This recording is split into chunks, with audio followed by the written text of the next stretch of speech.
अस्सलाम वालेकुम दोस्तों, ਤੁਸੀਂ ਵੇਖਦੇ ਪਏ ਹਮਾਰਾ ਵਤਨ ਪੰਜਾਬ ਟੀਵੀ ਤੇ ਮੈਂ ਤੁਹਾਡਾ ਮੇਜ਼ਬਾਨ ਅਲੀ ਸ਼ੇਰ। ਜਿਵੇਂ ਕਿ ਡੇਲੀ ਨਿਸਬਤ ਨਾਲ ਦੋਸਤਾਂ ਨੂੰ ਵੀਡੀਓ ਮਿਲਦੀ ਹੈ ਇਨਸ਼ਾਅੱਲਾ। ਵੱਧ ਤੋਂ ਵੱਧ ਚੜਦਾ ਜਾਨਵਰ ਹੁੰਦਾ ਹੈ। ਅੱਲਾ ਦੇ ਹੁਕਮ ਨਾਲ ਮੱਝ ਢੂੰਡੀਏ, ਤਾਜ਼ੀ ਸੂਈ ਹੋਈ ਏ, ਪਿੱਛੇ ਕੱਟੀਏ ਸੂ, ਸਾਰੀਆਂ ਗੱਲਾਂ ਲੱਭਦੇ ਟਾਈਮ ਲੱਗਦਾ ਹੈ ਕਿ ਮੱਝ ਹੋਵੇ, ਉਹਦੇ ਥੱਲੇ ਕੱਟੀ ਹੋਵੇ ਤੇ ਨਾਲ ਦੁੱਧ ਵੀ ਦੇਵੇ ਤੇ ਰੇਟ ਹੀ ਮੁਨਾਸਿਬ ਹੋਵੇ। ਫਿਰ ਦੋਸਤ ਮੇਰੇ ਗੱਲਾਂ ਕਰਦੇ ਨੇ, ਮੱਝ ਨੂੰ ਕੈਮਰਾਮੈਨ ਨਜ਼ਰ ਵਿਖਾਵੇਗਾ ਇਨਸ਼ਾਅੱਲਾ। ਮੱਝ ਦੀ ਨਸਲ ਜ਼ਾਤ ਦੇ ਵਿੱਚ ਅੱਲਾ ਦੇ ਹੁਕਮ ਨਾਲ ਕੋਈ ਫਰਕ ਨਹੀਂ ਆਵੇਗਾ। ਇੱਕ ਰੰਗ ਸਿਆਹ ਕਾਲੀਏ, ਛੋਟੀ ਜੀ ਰੱਬ ਨੇ ਨੂੰ ਫੁੱਲੀ ਲਾਈਏ ਮੱਥੇ ਦੇ ਵਿੱਚ ਮਾਸ਼ਾਅੱਲਾ। ਔਰ ਸਿੰਗੀ ਵੇਖ ਲੈਣੀ ਏ, ਬਿਲਕੁਲ ਮੋੜ ਤੇ ਕਾਠਾਂ ਦੇ ਵਿੱਚ ਲਾਏ ਸੂ, ਇੰਜ ਨਹੀਂ ਕੱਢੇ ਸੂ, ਬਾਹਰ ਨਹੀਂ, ਖੱਬੇ ਨਹੀਂ, ਸੱਜੇ ਨਹੀਂ। ਇਹਨੂੰ ਆਖਦੇ ਨੇ ਨਸਲ ਜ਼ਾਤ। ਔਰ ਅੱਲਾ ਦੇ ਹੁਕਮ ਨਾਲ ਮੱਝ ਦੀਆਂ ਹੱਡੀਆਂ ਜਿਵੇਂ ਕੱਚ ਦਾ ਖਿਲੌਣਾ ਹੁੰਦਾ ਹੈ ਮਾਸ਼ਾਅੱਲਾ। ਢਾਕਾ ਮੱਝ ਦੀ ਚੱਕੀ ਸਿੰਗਲ ਹੱਡੀ, ਖੁੱਡਾ ਫੁੱਟ ਤੋਂ ਜ਼ਿਆਦਾ ਚੌੜਾ ਤੇ ਪੁਛਲ ਭਾਵੇਂ ਵਲੇਟ ਤੇ ਜੇਬ ਵਿੱਚ ਪਾ ਲਵੇ ਆਏ ਇਨਸ਼ਾਅੱਲਾ। ਇਤਨੀ ਡੋਰ ਵਰਗੀ ਬਰੀਕ ਹੈ। ਔਰ ਹਵਾਨਾ ਰੱਬ ਨੇ ਨੂੰ ਬੜਾ ਸੋਹਣਾ ਲਾਇਆ ਹੈ, ਫੁੱਟ ਪਿਛਾਂ ਔਰ ਚੌੜਾ ਤੇ ਥਣ ਛੋਟਾ। ਇਹਨੂੰ ਆਖਦੇ ਨਹੀਂ ਮਾਸ਼ਾਅੱਲਾ। ਕਮਾਲ ਹੋ ਗਈ ਕਿ ਥਣ ਛੋਟਾ, ਪੂਰਾ ਪਾਵਰ ਵਾਲਾ ਮਾਸ਼ਾਅੱਲਾ, ਤੇ ਪੱਟਾਂ ਦੀ ਪਲਵਾਨ ਹੈ ਤੇ ਰੇਸ਼ਮ ਵਰਗੀ ਚਮੜੀ ਹੈ। ਕਈ ਦੋਸਤ ਆਖਦੇ ਨੇ ਕਿ ਮੱਝ ਹੋਵੇ ਕਿ ਹੱਡੀਆਂ ਸਾਨੂੰ ਨਜ਼ਰ ਨਾ ਆਵਣ, ਲੇਕਿਨ ਜਿਹੜੀ ਮੱਝ ਨੀਲੀ ਦੀ ਹੋਵੇਗੀ ਅਸਲ ਪਛਾਣ ਇੱਥੇ ਹੁੰਦੀ ਹੈ ਕਿ ਮੱਝ ਉਹ ਬਰੀਕ ਹੁੰਦੀ ਏ, ਉਹਦੀਆਂ ਹੱਡੀਆਂ ਸਾਰੀਆਂ ਦਿਸਦੀਆਂ ਨੇ। ਜਦੋਂ ਮੱਝ ਉਹ ਦੁੱਧ ਦੇ ਰਾਂਦੀ ਏ, ਅੱਲਾ ਦੇ ਹੁਕਮ ਦੇ ਨਾਲ ਸਾਰਾ ਵਜੂਦ ਝਾੜ ਕੇ ਦੁੱਧ ਦਿੰਦੀ ਏ। ਇਹ ਹੁੰਦੀ ਏ ਨਸਲ ਜ਼ਾਤ ਤੇ ਬਰੀਕ ਚਮੜੀ। ਜਿਵੇਂ ਕਰਾਸ ਗਾਂ ਨੂੰ ਜਿੰਨਾ ਦੁੱਧ ਜਿੰਨਾ ਖੁਰਾਕ ਪਾਈਏ ਉਨੀ ਵੱਧਦੀ ਏ। ਇਹ ਮੱਝਾਂ ਵੱਧਦੀਆਂ ਨੇ। ਜਿਹੜੀਆਂ ਮੱਝਾਂ ਤੇ ਚਰਬੀ ਚੜ ਜਾਂਦੀ ਨਾ, ਉਹ ਮੱਝਾਂ ਤੇ ਬੜੀ ਖਿਚੜ ਕਰਕੇ ਦੁੱਧ ਲੈਣਾ ਪੈਂਦਾ ਹੈ। ਇਹ ਬਰੀਕ ਹੁੰਦੀ ਏ। ਇਹਦੀ ਧੁੰਨੀ ਕਹਾਣੀ ਬਿਲਕੁਲ ਹੈ ਹੀ ਕਹਾਣੀ ਨਹੀਂ ਲੱਭੇਗੀ ਇਨਸ਼ਾਅੱਲਾ। ਔਰ ਕੋੜੀ ਹਰ ਪਾਸੋਂ ਮੱਝ ਅੱਲਾ ਦੇ ਹੁਕਮ ਨਾਲ ਪੂਰੀ ਏ। ਮੋਢੇ ਠੱਪੇ ਹੋਏ, ਅੱਗੂ ਮੱਝ ਪਤਲੀ ਏ, ਪਿੱਛੂ ਚੌੜੀ ਏ ਔਰ ਮੱਥੇ ਬਰਾਬਰ ਏ। ਵੱਖੀ ਬਿਲਕੁਲ ਮਕੂਲ ਛੋਟੀ ਜਿਹੀ ਤੇ 30 ਸਿੱਧੀ ਪਦਰੀ ਕੰਡ ਹੈ ਮਾਸ਼ਾਅੱਲਾ। ਲੱਤਾਂ ਦੀ ਤਸੱਲੀ ਕਰ ਲੈਣੀ ਏ, ਪੱਟ ਭਲਵਾਨ ਵਾਲੇ ਮਾਸ਼ਾਅੱਲਾ। ਇੱਥੇ ਹਵਾਨਾ ਦੋਸਤੋ ਵੇਖ ਲੈਣਾ ਹੈ। ਅੱਲਾ ਦੇ ਹੁਕਮ ਨਾਲ ਮਾਲਕਾਂ ਦਾ ਕਹਿਣਾ ਹੈ ਕਿ ਮੱਝ ਜਦੋਂ ਚੋਣਿਆ ਨਿੱਬੂ ਤਰ੍ਹਾਂ ਨਿਚੜ ਜਾਂਦੀ। ਅਸਲ ਮੱਝ ਹੁੰਦੀ ਹੋਵੇ ਨਸਲ ਜ਼ਾਤ ਦੇ ਵਿੱਚ ਪਤਾ ਲੱਗਦਾ ਹੈ। ਇੱਥੇ ਵੰਡਾ ਵੇਖ ਲੈਣੇ ਨੇ ਥਣਾ ਦੀਆਂ ਔਰ ਮੁੱਠ ਦਾ ਆਪਣੀ ਜਗ੍ਹਾ ਤੇ ਮਾਸ਼ਾਅੱਲਾ। ਅੱਲਾ ਪਾਕ ਨੂੰ ਵਕਤ ਲਾਵੇ। ਇਹ ਨਹੀਂ ਹੈ ਕਿ ਅਸੀਂ ਪੰਡਾ ਪਾ ਲੈਣੇ, ਨਹੀਂ, ਮੁੱਲ ਦੇ ਮੁਤਾਬਿਕ ਮੱਝ ਹੋਵੇਗੀ। ਕੋਸ਼ਿਸ਼ ਤੁਹਾਡਾ ਵੀਰ ਕਰਦਾ ਪਹਿਲੇ ਝਗੜਾ ਕਰਕੇ ਉਸ ਤੋਂ ਬਾਅਦ ਗੱਲਬਾਤ ਅੱਗੇ ਸ਼ੇਅਰ ਕਰਨੇ ਹੈ। ਹਰ ਪਾਸੋਂ ਮੱਝ ਪੂਰੀ ਏ, ਨਾਲ ਹੀ ਏ।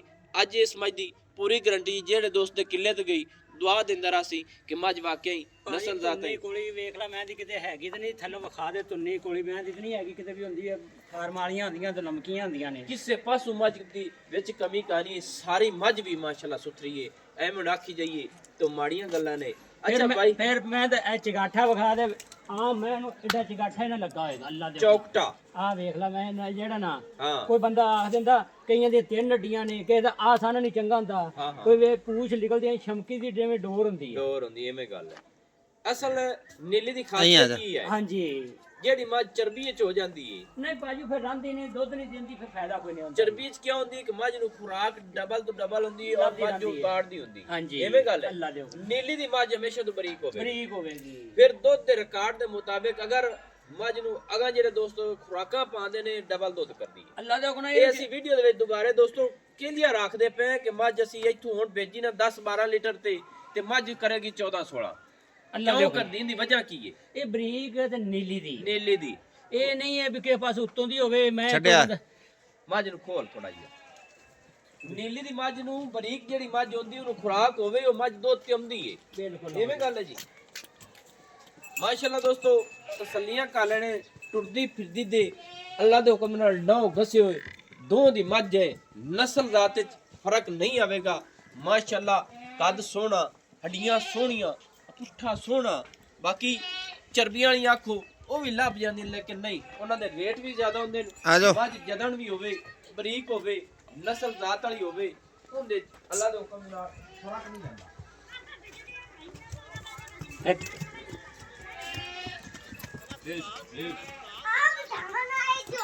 माशाल्लाह दोस्तों, सारी मझ एक रंग सियाग ले चलो जी, ले चलो आगे।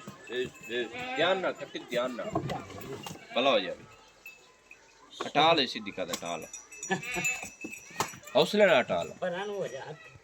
ਮਾਸ਼ਾਅੱਲਾ ਦੋਸਤੋ ਅੱਗੇ ਰੱਬ ਨੇ ਨੂੰ ਕੱਟੀ ਦਿੱਤੀ ਏ ਉਹ ਵੀ ਕਮਾਲ ਦੀ ਏ ਲੈਣਾ ਦੇਣਾ ਤਾਂ ਹੁੰਦਾ ਨਸੀਬ ਦਾ ਮੱਝਾਂ ਹਾਜ਼ਰ ਟਾਈਮ ਮਾਸ਼ਾਅੱਲਾ ਦੋ ਨੇ अल्लाह पाक वक्त लाव्या ओ सामी कट्टी खड़ी है और माई दी नस्ल जात आप अच्छा भरा कितने सुआ सुनी है सोई हुई है जैन मन दूजे तो तीजा भी कोई बंदा सबूत करा दे ना मैं उन्हें फ्री मज नजर आंदी पे कई मज्जा मिसाल है 10 दिन कितने सुआ है मज दूसरा सुआ क्लियर नजर आ रही है जैन मन बाकी किसी दोस्त किले ते गारंटी ना भेज दे मज दूध ते होर ही ਵਧੇਗੀ अल्लाह दे हुक्म भाई कितना दूध करदी पे अपने को मौजूद कट्टी नु छाड़ के मेरे कोले 12 लीटर है हर दिन मौके 12 लीटर हां जी सही हो गया माशाल्लाह दोस्तों कट्टी भी पड़ी हुई है ते दूध है ही मज को तो कट्टी पड़ी हुई ना अच्छा तो कोई थना दे विच वादा घाटा चटा अल्लाह दे हुक्म बोतल च चोई जान बोतल च चोई जा गारंटी है अल्लाह दे हुक्म सही हो गया कट्टी आओ ऐसो आओ कट्टी जी माशाल्लाह कट्टी भी खावे जी माशाल्लाह दोस्तों बड़ी संभी हुई है क्योंकि दूध मालिक छड़दा है फिर हम सर्दी नवाई शवाई नहीं दवाई लगदी पता नहीं 15-20 दिना दी है ते कितने दिन हो गए जी आज नो 14वां दिन अच्छा 14 दिन हो गए सोई नु मालिक हां जी माशाल्लाह अच्छा ना माई दा रेट जन दिलू करना एक प्यार मोहब्बत वाला पंडा नहीं बनना 5 लाख ते 60,000 5,60,000 हां जी इंदे विच कोई चाहत है को माड़ी चंगी हो जैसे कितनी है कि वो मौके ते को कर दियो मुझे कुछ कर दिया है 5.5 लाख दोस्तों 5.5 लाख रुपए समझ दी डिमांड है ਇਹੋ ਜਿਹੇ ਦਾਣੇ ਵੇਖ ਲੈ 5.5 ਲੱਖ ਦੇ ਵਿੱਚ ਤੇ ਇਹੋ ਜਿਹੀਆਂ ਮੰਝਾਂ ਕੋਈ ਦਿੰਦਾ ਫਿਰ ਮੈਨੂੰ ਦੱਸੋ ਆ ਗੱਲ ਤੇਰੀ ਠੀਕ ਹੈ ਬਾਕੀ ਜਿਹੜੇ ਦੋਸਤ ਸਾਹਮਣੇ ਸਵਾਦ ਆਂਦਾ ਫੋਨ ਕਰ ਤੇ ਆਂਦੇ ਨੇ ਕਿ ਫਲਾਣੀ ਮੱਝ ਜਿਹੜੀ ਆਈ ਨਾ ਉਹਦੇ ਰੰਗੀ ਹੋਰ ਢੂੰਡ ਦੇ ਲੇਕਿਨ ਅੱਲਾ ਦੇ ਹੁਕਮ ਤੈਨੂੰ ਇਹ ਬੰਦੇ ਆਖਣ ਤੇ ਵੀ ਉਹਦੇ ਰੰਗੀ ਮੈਨੂੰ ਮੈਂ ਲੱਭ ਕੇ ਦੇ ਜਿਹੜੀ ਕਰੀ ਲੈ ਇਹ ਗੱਲ ਹੈ ਦੋਸਤੋ ਅੱਖਾਂ ਆਪੇ ਚੈੱਕ ਕਰ ਲਓ ਤੁਸੀਂ ਹਰ ਚੀਜ਼ ਮੱਝ ਦੀ ਪੂਰੀ ਖੁੱਡਾ ਹੱਡੀ ਟਾਕਾਂ ਤੁੰਨੀ ਕਾਨੀ ਥਣ ਸੋਣਾ कद सोना हर चीज पूरी क्वालिटी फिर मज दे मगर कट्टी है 5.5 लाख रुपया इनकी डिमांड है कोशिश करांगे तुहाडा वीर जोर फुल लावेगा फिर भी कि मज सानू कुछ मुहब्बत हो जाए करावांगे जरूर नंबर अपना WhatsApp 0301 65 29 776 तहसीलो जिला अपना जिहड़ा है पाक पतन शरीफ है डाक खाना जिहड़ा है अपना होता चक है ते मैनू हुण दी इजाजत नवीं और अच्छी बेहतरीन वीडियो लेके हाजिर होवांगे अल्लाह हाफिज पाकिस्तान जिंदाबाद।